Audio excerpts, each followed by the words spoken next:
This one energy shift made my healing finally work. If you have been doing the healing work, shadow work, visualization, inner child work, breath work, and still feel stuck, it is not because you're not trying hard enough. It is because you are doing it with the wrong energy. Here is the truth no one tells you.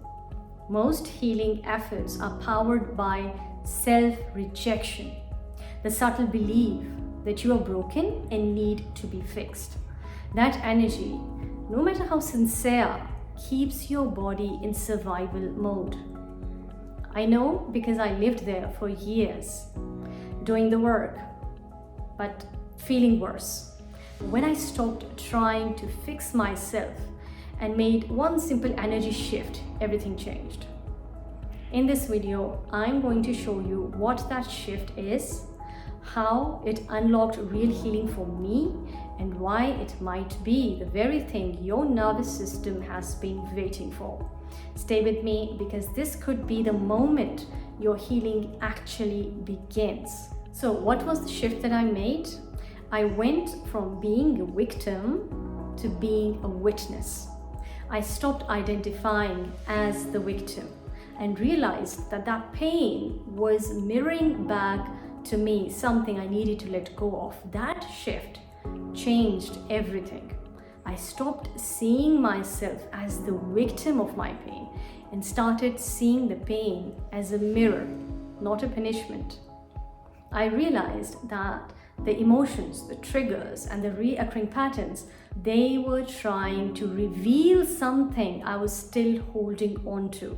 Old stories, unprocessed grief, outdated ideas, identities. So the pain wasn't the enemy, it was mere information. So when I stopped asking, why is this happening to me? And instead asked, what is this showing me that I'm ready to release now? A quiet kind of power returned. That shift from being at the mercy of pain to being in relationship with it turned healing from a struggle into a surrender. And in that surrender, I found real freedom. I stopped trying to heal. I started witnessing the pain. And when I say I became the witness, I don't mean I dissociated with the pain or ignored the symptoms. I just allowed the pain to exist without judging it, without trying to fix it. So sometimes I didn't immediately know why the symptom is back or what it was linked to, but over time I started noticing a pattern. So for example, the pain in my lower back would surface every time I felt unsupported.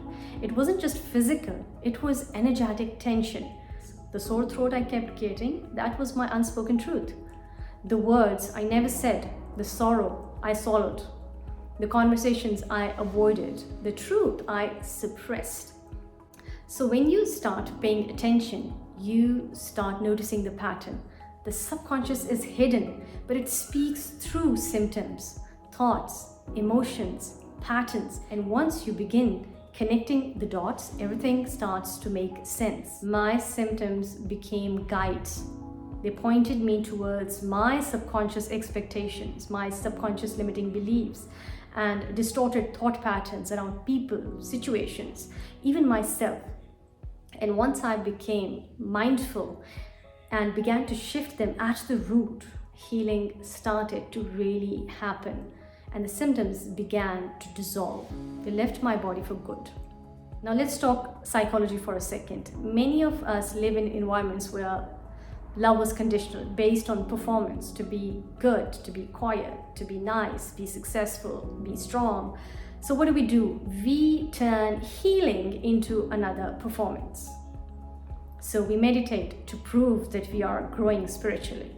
We go to therapy hoping the pain would magically disappear, searching for the right answers so that finally we can become healed. But real healing isn't a destination. It is not a badge you earn. It is a relationship you build with yourself, with your biology.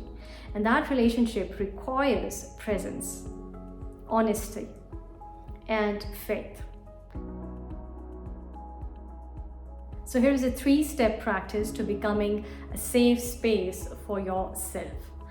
Let me walk you through how to start shifting your energy today.